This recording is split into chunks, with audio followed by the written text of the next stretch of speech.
Hello, Cannon Falls. Hello, Minnesota. Oh, well, what a spectacular setting. Let's get the grill going. Do a little fishing? Yeah? It is wonderful to see all of you here today. Thank you for showing up, and what an incredible setting. Everybody, feel free to have a seat. We're going to be here for a while.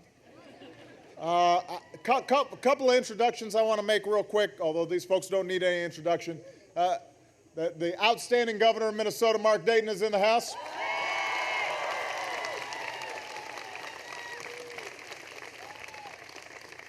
Two of the finest senators in the country, Amy Klobuchar and Al Franken, are here.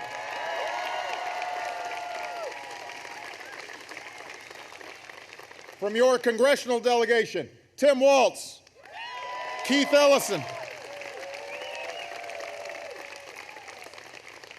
We've got the Secretary of the Department of Agriculture, Tom Vilsack, is here.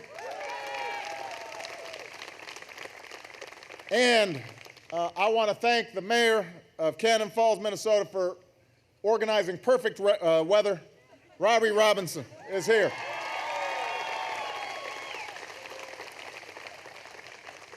So I am very pleased to be out of Washington. And it is great to be here. What I'm going to do is I'm just going to say a few things at the top, and then what I want to do is just open it up for questions and comments, and I want to hear from you guys. That's the reason that we're on this bus tour. Obviously, America's gone through extraordinary challenges over the last 2.5 years. We've gone through the worst recession since the Great Depression, dating all the way back to 2007, 2008. But here's the interesting thing. If you ask people around the world, people would still tell you America's got the best universities, we've got the best scientists, we've got the best entrepreneurs, we've got so much going for us that folks would gladly trade places with us.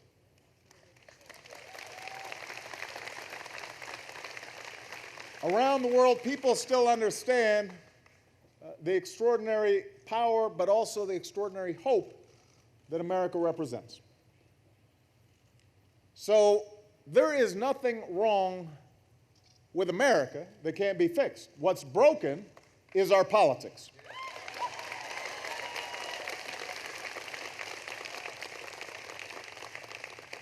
Hey, think about it. Over the last 6 months, we've had a string of bad luck. There have been some things that we could not control. You had an Arab Spring in the Middle East that promises more democracy and more human rights for people, but it also drove up gas prices. Tough for the economy. A lot of uncertainty. And then you had the situation in Europe where they're dealing with all sorts of debt challenges. And that washes up on our shores. And you had a tsunami in Japan. And that broke supply chains and created difficulties for the economy all across the globe. So there were a bunch of things taking place over the last 6 months that were not within our control. But here's the thing. The question is, how do we handle these challenges? Do we rise to the occasion? Do we pull together? Do we make smart decisions? And what's been happening over the last 6 months, and a little bit longer than that if we're honest with ourselves, is that we have a political culture that doesn't seem willing to make the tough choices to move America forward. We've got a willingness to play partisan games and engage in brinkmanship that not only costs us in terms of the economy now, but also is going to place a burden on future generations. And the question is, can we break out of that pattern? Can we break out of that pattern? Think about it. We just went through this debacle with the debt ceiling, an entirely self-inflicted wound. It wasn't something that was necessary.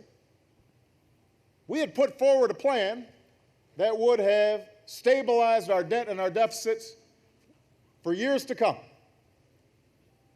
But because we've got a politics in which some folks in Congress, not the folks who are here, but some in Congress would rather see their opponents lose than America win, we ended up creating more uncertainty and more damage to an economy that was already weak. Now, we can't have patience with that kind of behavior anymore. I know you're frustrated, and I'm frustrated too. We've got to focus on growing this economy, putting people back to work, and making sure that the American dream is there not just for this generation, but for the next generation.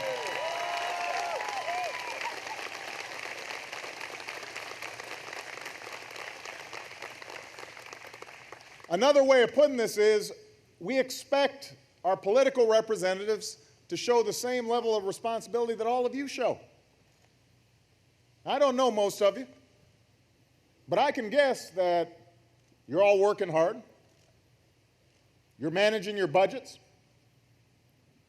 You're putting something away for your kids' college education.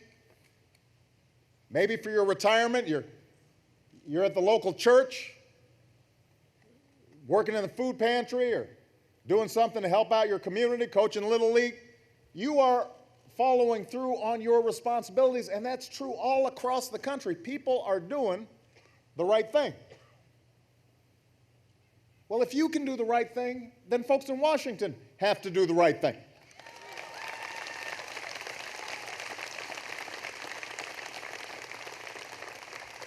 And if we do that, there is not a problem that we face that we cannot solve.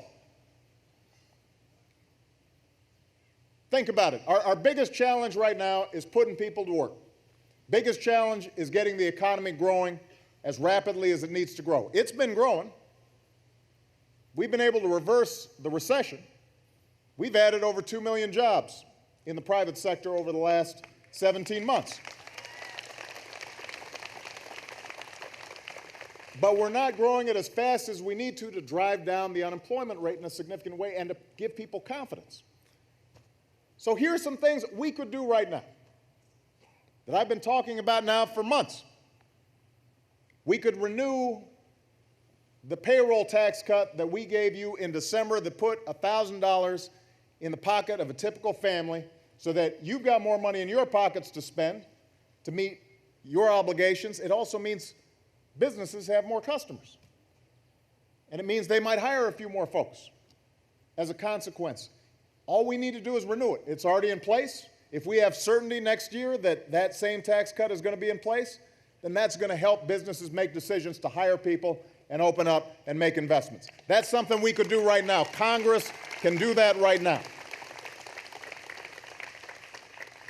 Congress right now could start putting folks to work rebuilding America. One of the biggest things that caused this recession was the housing bubble and all those subprime loans that were going out that were getting packaged in Wall Street, and folks were making millions and billions of dollars off them, and then the whole thing came crashing down. And no one has been hit harder than construction workers. And so for us to say, at a time when interest rates are low, contractors are begging for work, construction workers are lining up to find jobs, let's rebuild America. We could be rebuilding roads and bridges and schools and parks all across America right now. Could put hundreds of thousands of folks to work right now.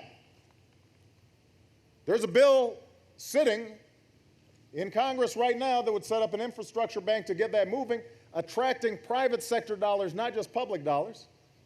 Congress needs to move.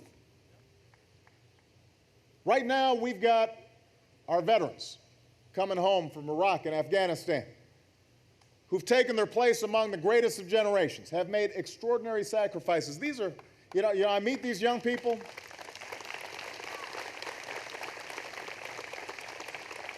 I meet young people 23, 24 years old. They're in charge of platoons, making life or death decisions. They're in charge of millions, tens of millions, $100 million worth of equipment. And they're coming home and they can't find work. So we've said, let's give tax credits to companies that are hiring our veterans. And let's put them back to work and let's let them use their skills to get this country moving again. Congress could do that right now.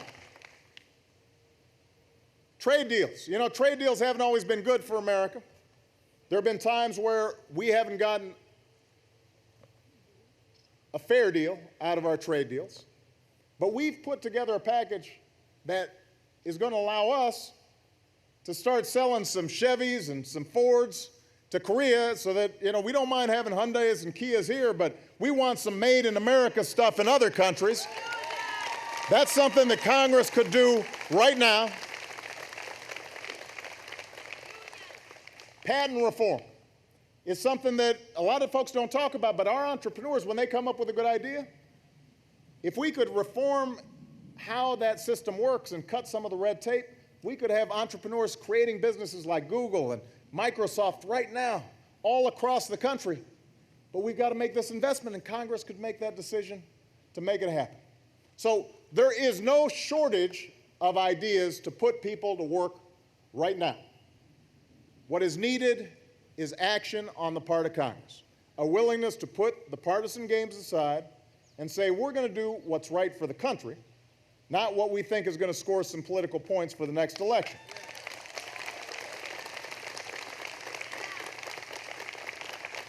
Now, we also need to do this in a way that allows government to live within its means.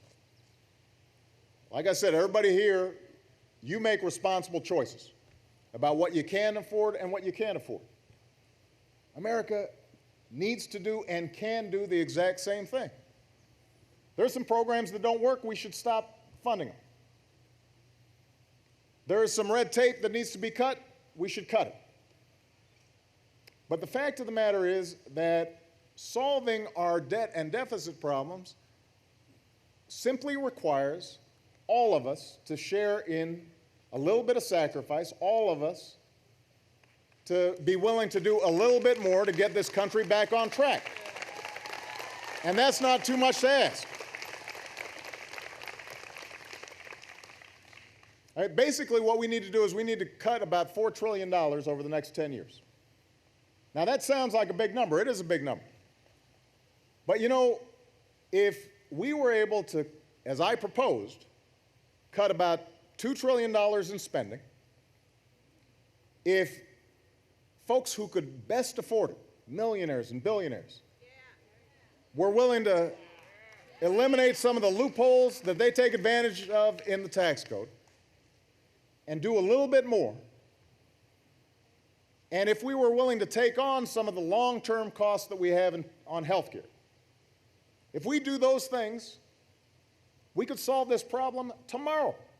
I put a deal before the Speaker of the House, John Boehner, that would have solved this problem. And he walked away because his belief was we can't ask anything of millionaires and billionaires and big corporations in order to close our deficit. Now, Warren Buffett had an op-ed that he wrote today where he said, we've got to stop coddling billionaires like me. That's what Warren Buffett said. He pointed out that he pays a lower tax rate than anybody in his office, including the secretary. He figured out that his tax bill, he paid about 17%. And the reason is because most of his wealth comes from capital gains. You don't get those tax breaks. You're paying more than that. And now, I may be wrong, but I think you're a little less wealthy than Warren Buffett. That's just a guess. The point is that if we're willing to do something in a balanced way, making some tough choices in terms of spending cuts, but also raising some revenue from folks who've done very well, even in a tough economy, then we can get control of our debt and deficit, and we can start still investing in things like education and basic research and infrastructure that are going to make sure that our future is bright. It's not that complicated. But it does require everybody being willing to make some compromises. I was in Holland, Michigan the other day, and I said, I don't know about how things work in your house, but in my house, if I said, you know, Michelle, honey, we got to cut back. So we're going to have you stop shopping completely. You can't buy shoes, you can't buy dresses. But I'm keeping my golf clubs. You know, that wouldn't go over so well. The point is, something's happened in Washington where we think that kind of compromise that we do every day in our own families, with our neighbors, with our coworkers, with our friends, that somehow that's become a dirty word. And that's got to change. That's got to stop. So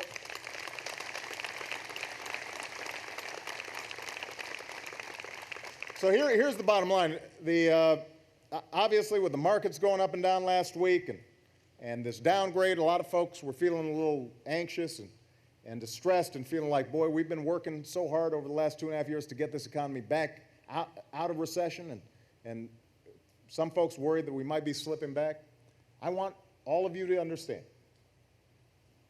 there is nothing that we're facing that we can't solve with some spirit of America first, a willingness to say we're going to choose party, we're going to choose country over party, we're going to choose the next generation over the next election. If we are willing to do that, then I have absolutely no doubt that we can get this economy going again, we can put people to work back again, small businesses can start growing again. But I'm going to need your help to make it happen. You've got to send a message to Washington that it's time for the games to stop. It's time to put country first.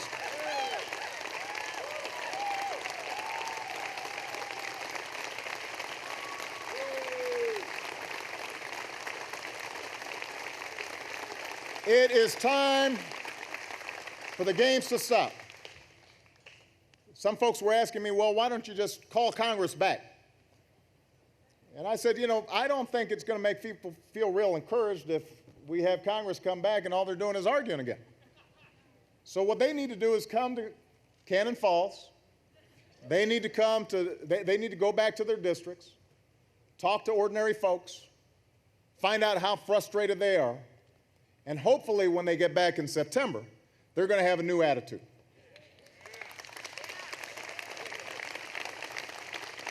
But I want everybody to understand here that I'm not here just to enjoy the nice weather. I'm here to enlist you in a fight. We are fighting for the future of our country. And that is a fight that we are going to win. That is a promise that I make with your help. Thank you very much, everybody.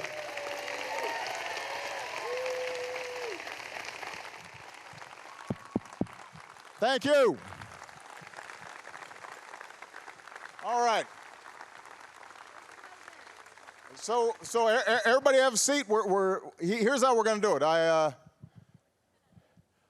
I'm just going to call on folks, and we're going to go girl, boy, to make sure that make sure it's fair. You know, I've got a couple daughters, so I know that sometimes, you know. All right, right here. Go ahead. Yeah. Hold on, we got a mic, and introduce yourself for me. Okay. Hi, I'm Cecilia Findorf, and first off, President Obama, I want to say, as a young voter, thank you for helping me believe that it'll be good someday. Like, it's going to be but good. I have a question, I promise. You bet. My question is, how are you going to use renewable energy to create jobs in the future? Well, this is a great question, especially for rural communities all across America. Tom Vilsack, who was the former governor of Iowa, knows a little bit about agriculture.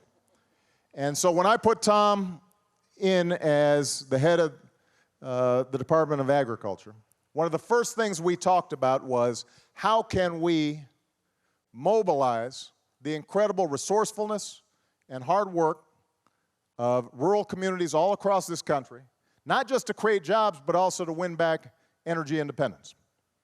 And as a consequence, we have put billions of dollars into energy research and help move in a direction of greater reliance on fuels that are homegrown. So let me give you a couple of examples. One, obviously, is biofuels. And a lot of folks here are familiar with corn-based ethanol, but the fact of the matter is the technology is moving where we need to start taking advantage of a whole range of biofuels, using refuse, using stuff that we don't use for food to create energy. And we are seeing incredible progress on that front, but it's key to make sure that we continue to make the research and that we also use the incredible purchasing power of the federal government to encourage it. So one of the things that I know we're doing is we're actually working with the Department of Defense to start saying, let's run some of these, let me just say this, the Department of Defense uses a lot of fuel. So the question is, can we get trucks and Jeeps and in some cases even fighter jets running on alternative fuels, which is important for our national security, but also could provide an incredible boost to communities all across Minnesota, all across the country. The other thing that we have to do is look at things like wind power and solar power and the next generation of electric vehicles. You know, you will recall when I came into office, they were talking about the liquidation of GM and Chrysler. And a lot of folks said you can't help them, and it's a waste of the government's money to try to help them. But what I said was, we can't afford to lose up to 1 million jobs in this country, particularly in the Midwest, but we also can't afford to lose leadership in terms of building an auto industry that we used to own. And so we turned around those auto companies. They are now making a profit for the first time in decades. They're gaining market share for the first time in years. But what we said was, if we're going to help you, then you've also got to change your ways. You can't just make money on SUVs and trucks.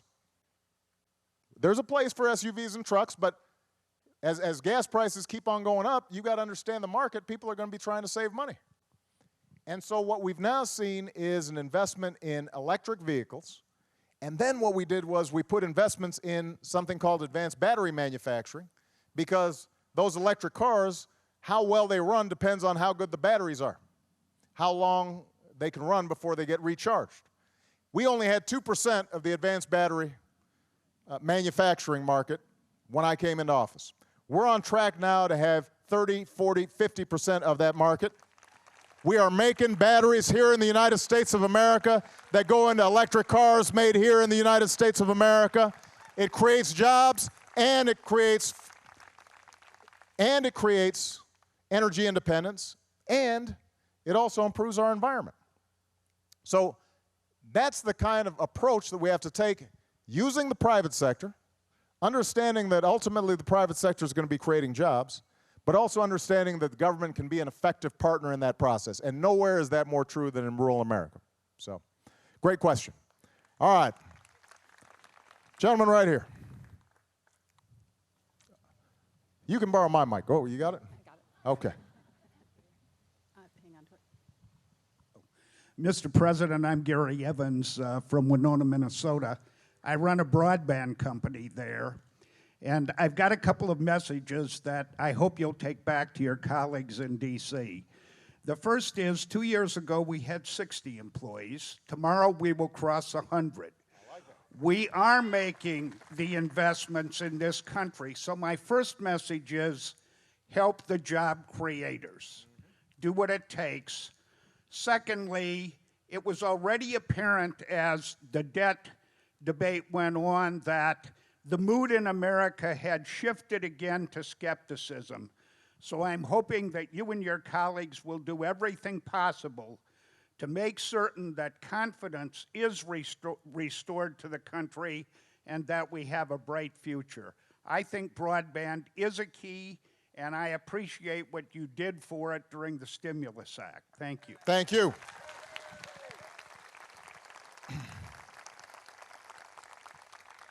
We were talking earlier about rural America.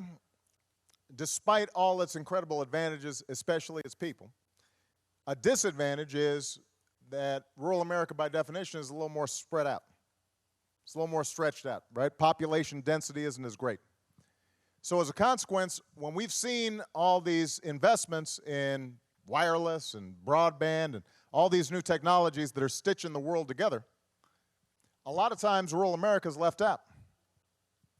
And that's why when we came into office, one of the big investments we said we were going to make is in broadband technology so that we can connect every single town all across America. We want 98% coverage when it comes to broadband, and we want that same kind of coverage when it comes to wireless, because what that means is if there's a small business in Cannon Falls that's got a great idea, you don't have to just confine your market to Cannon Falls. You can start selling in Rochester, and then you start selling in Des Moines, and then you start selling in New York, and maybe you start selling something in Paris. And there are incredible opportunities in terms of business growth, but it requires a connection to all these wider markets. You know, the days are gone where any business is going to succeed just by selling right where they're located. And that's why we've made such a big investment in this, and I'm pleased to see that it's working. In terms of boosting folks' confidence, I think people would actually feel pretty confident if they felt like their leaders were working together. I mean, that's my belief. But I also think that they're looking for some practical common sense. I know it's not election season yet, but I just have to mention, the debate the other party candidates were having the other day, when they were asked to reduce our deficit, reduce our debt, would you be willing to take a deal where it was $5 of spending cuts for every $1 of increased revenues? Who would take it? Everybody said no. They said, how about 10 to 1? $10 of cuts for every dollar increase in revenue. Are you saying that none of you would take it? And everybody raised their hand. None of them would take it. Think about that. I mean, that's just not common sense. Ronald Reagan, George H.W. Bush, Bill Clinton, the last time we had a balanced budget, all of them understood that you have to take a balanced approach to solving our deficit and debt problems, the same way a family would. If you knew that you had to cut down on your budget, you wouldn't stop funding the college fund for your kid. You wouldn't say, sorry, Johnny, things are tight, so we're going to keep on taking our annual vacation, and I'm going to buy a new car next year, but you're not going to college. That's not how you'd balance your budget. Well, the American people are expecting that same kind of common sense reflected. And if it was there, I guarantee you confidence would go up. I speak to CEOs of companies all across America. And what they tell me is, you know what, we're actually willing to do a little bit more when it comes to our personal taxes, because they know they've done very well. They said the single most important thing we want is making sure that middle-class families and small businesses are successful, because if they're successful, we're going to be successful, and we'll have more products. That's what we're waiting for, and that can be achieved, but it's going to require all of us working together. All right, who's next? Yes, this young lady in the green, right there. And then I'll call on this guy back there, because you've had your hand up a bunch of times. Okay, thank you. Welcome, President Obama. Thank you. My name is Eunice Beal from Harmony, and my husband and son and his wife were dairy farmers. And so I just wanted, for years, we've never had very much money, but we have been the creating wealth for this country. And I would just like to say that I'm with your rural committee. I just wanted you to keep that in mind, that we always create wealth for this country. Thank you. You bet. You bet. You know, one thing that I think is worth noting, because, you know, again, I'm going to brag on Vilsack here because he's done a great job. Through the Department of Agriculture, we've provided $5 billion in assistance in terms of loans and other forms of assistance to small and medium-sized farmers all across the country. And that creates a lot of jobs. One of our great strengths as a country is agriculture. And one of the pledges that I made when I came into office was we're going to double our exports. And a big component of that is agricultural exports. And so far we've seen agricultural exports rise to over $100 billion. It creates over that means over 800,000 jobs all across America. But you know, the fact of the matter is that a lot of family farmers are still struggling. And so one of the things that we're going to be talking about during this tour, and we've got a big roundtable discussion tomorrow, drawing on the work that our Rural Council did, is how we can make sure that we can get more capital to small farmers. How can we help young farmers who want to go into farming be able to buy land because land prices have gone up so high? How can we make sure that they're able to market their products effectively? Because right now, if you're not a mega farm, a lot of times you get squeezed. So there are a lot of things that we can be doing to help the farm economy. And if you help the farm economy in rural communities, you help the economy of entire states. And if you help entire states, then that's good for the country as a whole. So thank you for what you do. Young man over here. Well, thank you, President Obama, for coming to the great state of Minnesota, home of Senator Paul Wellstone. And Franken and Klobuchar. Yeah, for sure. My name is Will Morrison. I actually live in Rochester, Minnesota, home of the Mayo Clinic. Yeah. Well, I just want to say, I don't think we should solve this debt crisis, and it is a crisis, on the backs of the middle class and the poor. They don't have special interests. They don't have lobbyists, and I want to be their lobbyist and special interest. And I just think that if we are serious about this debt, we need to ask the millionaires and billionaires to give up their tax breaks so not all the burden is on us. Well, look, I completely agree with you. So with that, I just want to say thank you so much for a great job you are doing. I support you 100%. And you got my vote in 2008, and I'm going to vote for you in 2012. Good luck. Thank you. Thank you. I do want to just say one thing about this debt.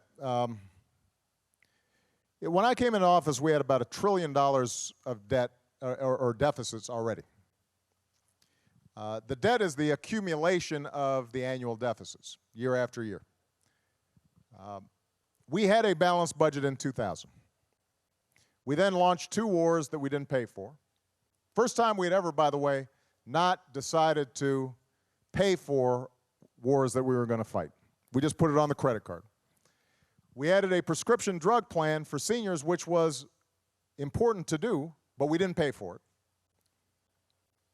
And we had tax cuts in 2001 and 2003 that were not paid for. So that added a huge amount of debt.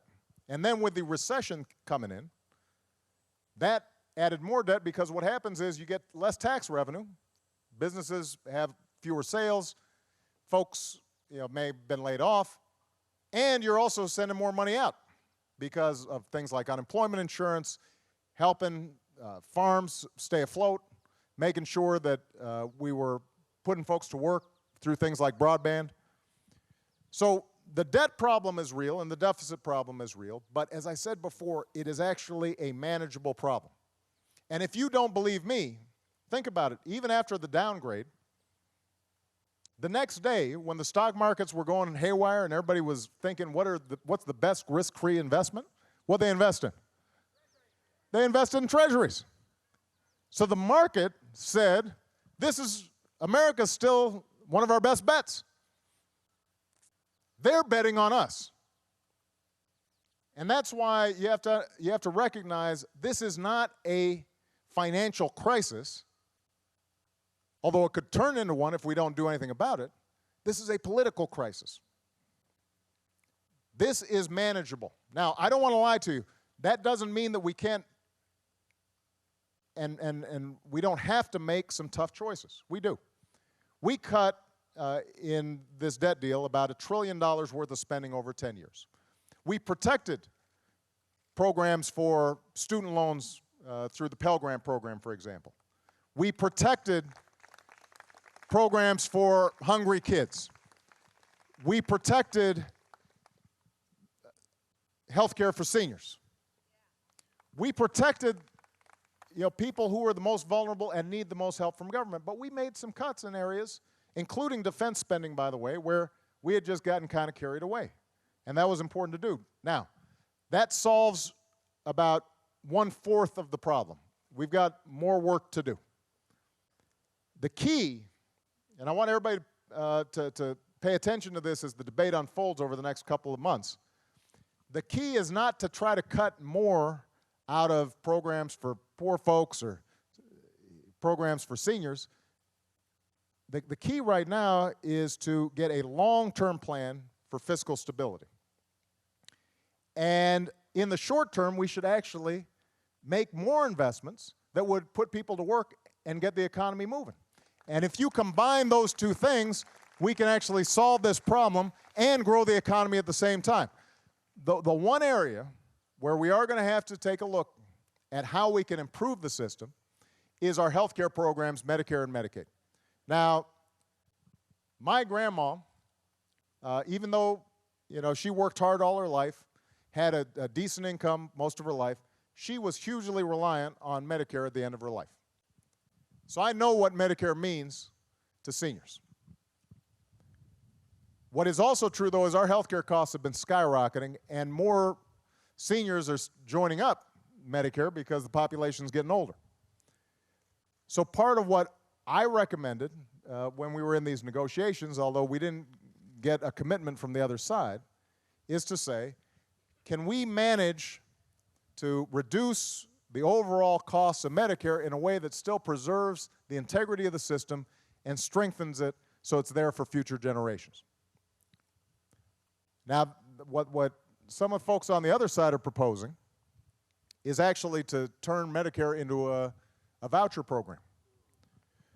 So instead of fixing the system, they'd just completely overhaul it.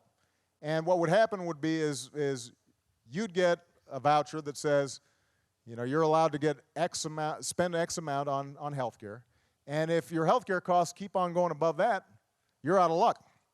And it was estimated that under their plan, the average senior would pay about $6,000 more per year for their Medicare when it kicked in. I think that's a bad idea. I think there are better ways for us to manage the Medicare problem than to put a burden on seniors.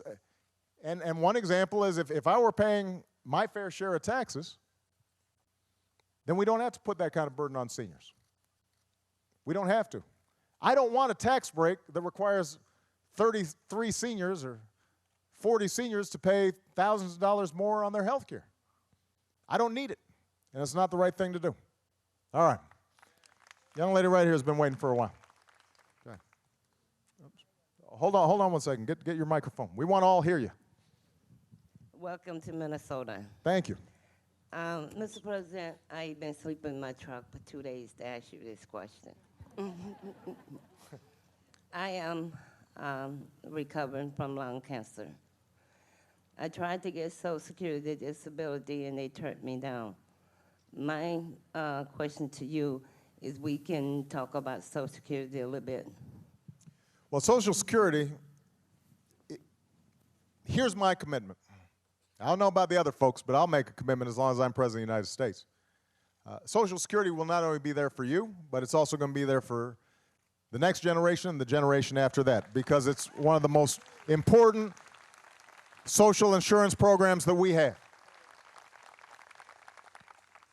And by the way, you pay into Social Security. You know, they call it an entitlement, but it's not an entitlement, you're paying for it. It's getting taken out of your paycheck. So it is true that as the population gets older,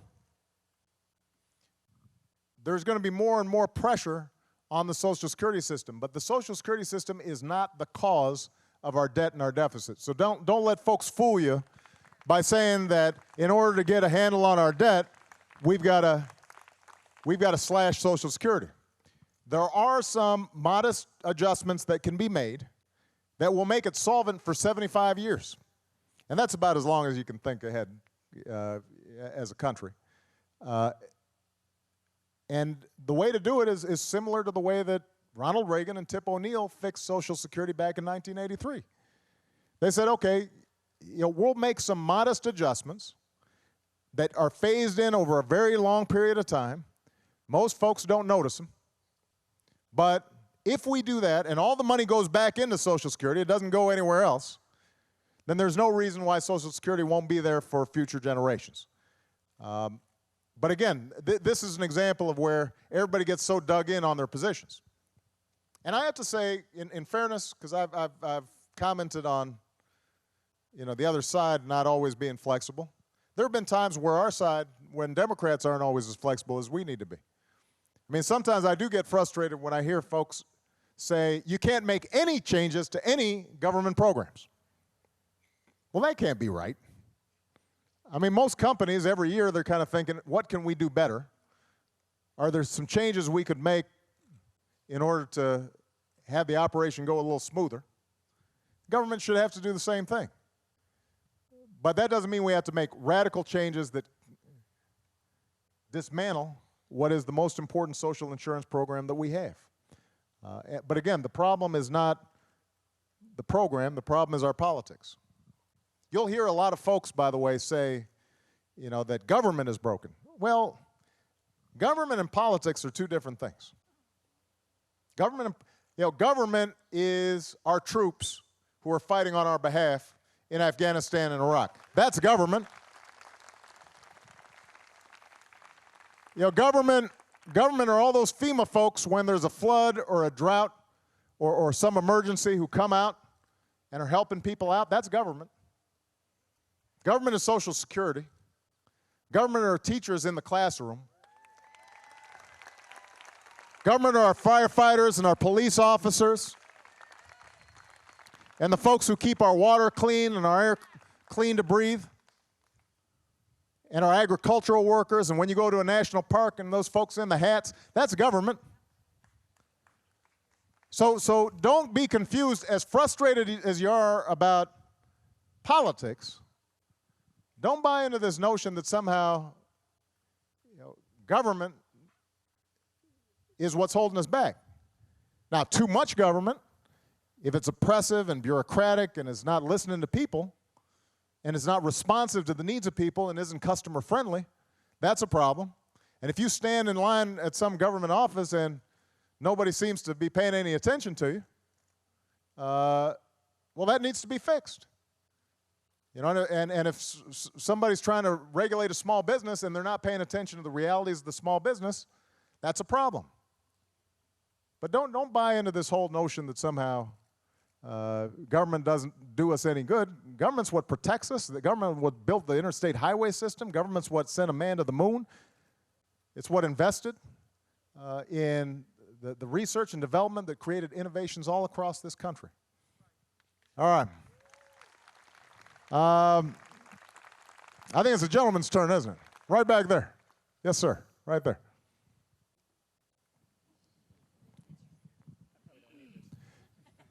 Our mic guys are doing a great job, aren't they? Give them a round of applause. Are we on? First of all, welcome to Cannon Falls, President Obama. We're really pleased to have you here. Thrilled to be here. You just did a little lead-in to my question a couple minutes ago when you said that the government is a lot of things. And as we look around us right now and we see that we are ringed by school buses all the way around this way, that's kind of where I'm headed here. It's because we can't improve the economy unless we improve its foundations, and education is at the foundation of this economy.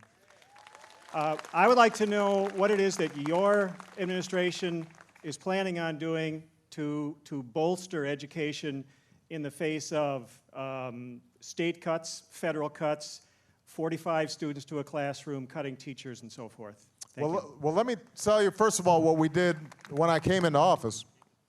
The Recovery Act, about a third of it was support to states to prevent layoffs of teachers and firefighters and police officers. And thanks to the work that Amy and Al and Keith and Tim and others did, even after the first round of the Recovery Act, we then gave states some additional assistance to prevent layoffs of teachers. Now, at a certain point, the money ran out, and states are still going through a tough time. I personally believe that one of the most effective ways that we could help the economy is making sure that we're not seeing more teacher layoffs. And I'm going to be working with Congress and state governments all across the country to prevent that from happening, because you're exactly right. We can't eat our seed corn. You know, we can't shortchange investments in the future, and no investment is more important than education. Now, the challenge we have in education is not just money, though. We've also got to make it work better. And that's why what my administration has done is to say, we're going to put more money into education, but we're also going to look for high standards and reform at the state levels. And what we've tried to do is collaborate with governors and say, look, instead of a No Child Left Behind law that labels schools failures but doesn't give them help that they need, what we think you should do is we'll work with you to come up with what are the things that work. How do we help train young teachers more effectively? How do we make sure that there's good data, so instead of just teaching to the test, teachers are able to get results from a test to use to actually improve teaching in the classroom while it's taking place right then.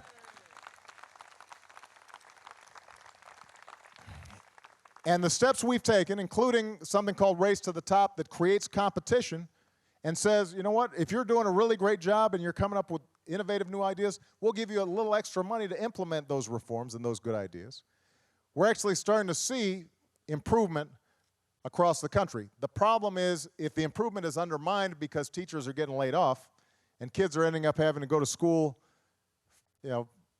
4 days a week in some states instead of 5, or if suddenly things like music and art and PE that used to be critical to any school experience, suddenly that stuff's going away, then that's undermining the reforms that we're making. So my argument to every governor and every local school district is figure out what you can do without, but don't shortchange education. And ultimately, the most important thing in education are our teachers, and we've got to give them support and buck them up. In fact, we should be paying them more than they're getting paid. If we're doing that, then we'll be in pretty good shape. All right. Gentleman in the yellow, I'm sorry, it's the lady's turn. Right there in the sunglasses. Oh, in the blue blouse, right there. There we go. Hi, Mr. President. My name is Teresa Morrill, and I just want to say that I'm really excited that you're here in Cannon Falls. And my question is there something we can do about the rising cost of prescription drugs? And number two, if you can't legalize marijuana, why can't we just legalize medical marijuana to help the people that need it? Well, a lot of states are making decisions about medical marijuana as a controlled substance. The issue then is, is it being prescribed by a doctor? as opposed to, well, I'll leave it at that. With respect to prescription drugs, the prescription drug program that now is part of Medicare obviously has been very helpful, but the costs had been going up and up and up. So part of the Affordable Care Act, healthcare reform, also known as Obamacare. By the way, you know what? Let me tell you, I have no problem with folks saying Obama cares. I do care.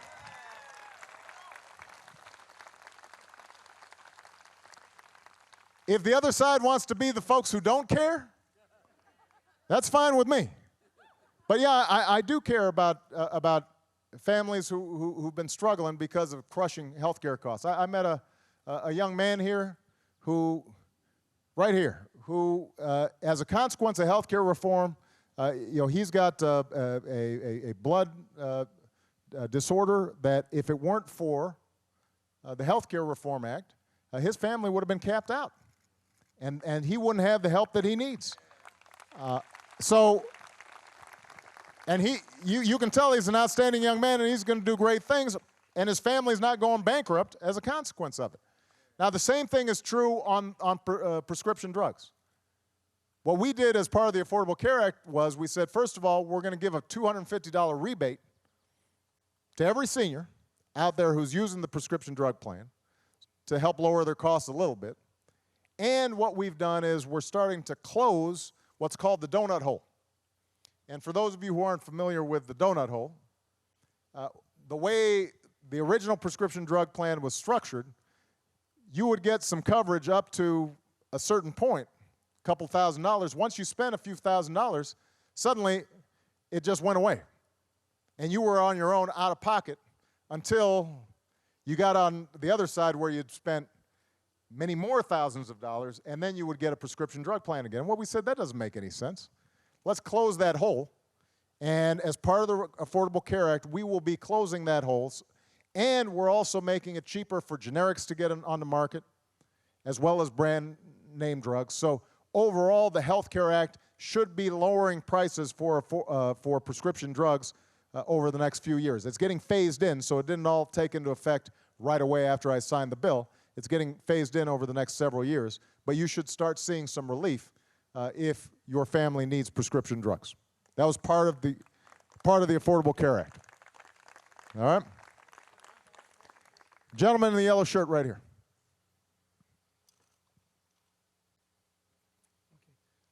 Hello, Mr. President. I'm Pat Tulo from Cannon Falls Township. First, I want to echo the sentiments of those who have spoken before me in praising you and thanking you for all of your efforts and all the things that you've tried to do during probably one of the most difficult situations faced by any president in the face of unreasonable obstruction and opposition. So thank you. Thank you. I'd like to follow up on health care reform. As of 2 days ago, we now have a split in the 11th Circuit and 6th Circuit Courts of Appeals where inevitably this is heading for the U.S. Supreme Court, regardless of how the 4th Circuit rules. I don't have a lot of confidence in the U.S. Supreme Court with its conservative wing. My concern is that they will drive this toward striking down the individual responsibility mandate, which I understand to be so critical to making the system work. If everybody doesn't buy in, it really doesn't work. My question to you, sir, is what do we do? This is a giant step backward if it happens, and I know I'm talking about things that haven't happened yet, but just in terms of contingency planning, you must be thinking about this. Well, first of all, I think it's important for everybody to understand that the Affordable Care Act won't have fully taken effect until 2013. So on a big change like this where we're helping a lot of people, you want to phase it in and do it right. Now, there are a lot of different component parts to it. I just mentioned prescription drugs, helping seniors be able to afford their prescription drugs. You've got the law that says that folks can stay on their parents' health insurance up until they're 26 years old. So a lot of young people, especially if they don't have a job yet, or they don't have a job that gives health insurance, they've got some security as they're getting started off in life. All the patient, essentially patient rights that were in the bill, all those things are going to be there. So no lifetime caps and no fine print that the insurance company gives you where you think you're covered and then when you're sick, you go to try to get insurance and it turns out that they're not covering you for that. All that stuff is going to be in place. And what we're doing is each state is setting up what's called an exchange where essentially you can pool with your friends who also don't, and neighbors who don't have health insurance. And now you've got a big purchasing unit, right? Just like a big company does. And that means you can negotiate with the insurance companies and you can get a better deal. How many people here have tried to buy health insurance on their own without a company? And you know what happens, right? They will charge you an arm and a leg because their attitude is, you're not part of a big enough pool that we can spread the risk across. So we're setting up these exchanges. Now, where the individual responsibility mandate comes in has to do with the part of the law that says an insurance company can't reject you because you've got a pre-existing condition. And which I think is the right thing to do. Here's the problem. If an insurance company has to take you, has to insure you, even if you're sick, but you don't have an individual mandate, then what would everybody do? They would wait till they get sick, and then you'd buy health insurance, right? No point in use. I mean, it's just like your car insurance. If you could buy, if the car insurance companies had to give you insurance, you just wait till you had an accident, and then you'd be dialing on the phone, from the wreck, and you'd say, State Farm, I'd like to buy some car insurance, please. So that's why the individual mandate's important. Because the basic theory is, look, everybody here at some point or another is going to need medical care.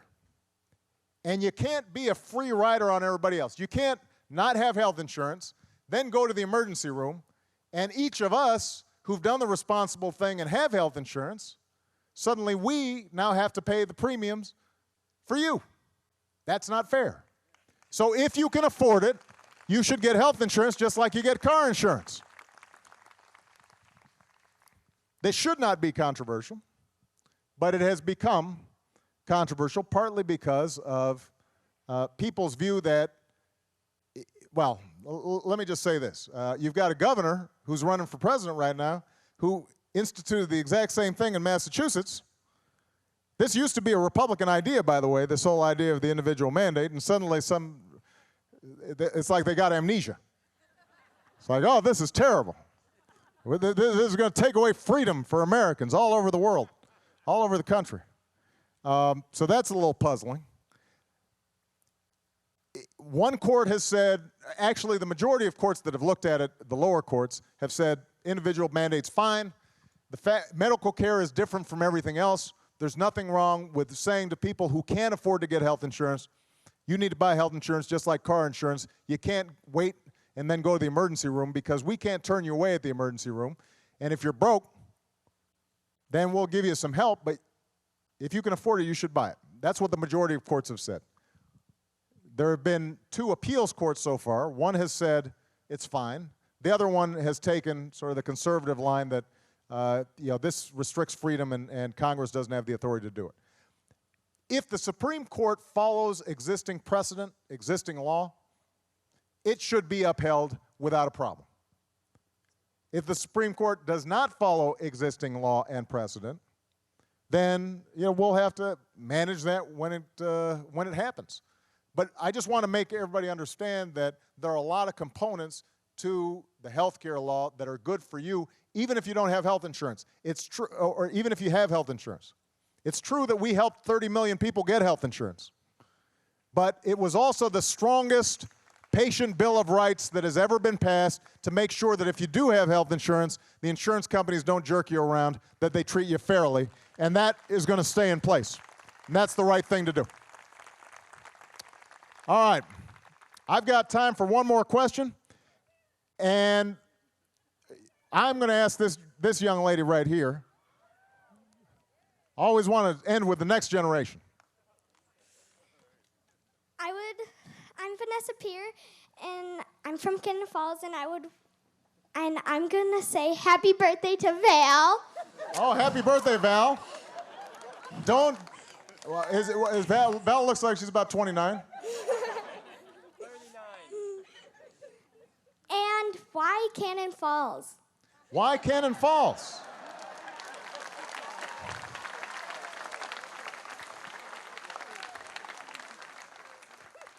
Well, I had heard that Cannon Falls has some of the smartest, best-looking kids around.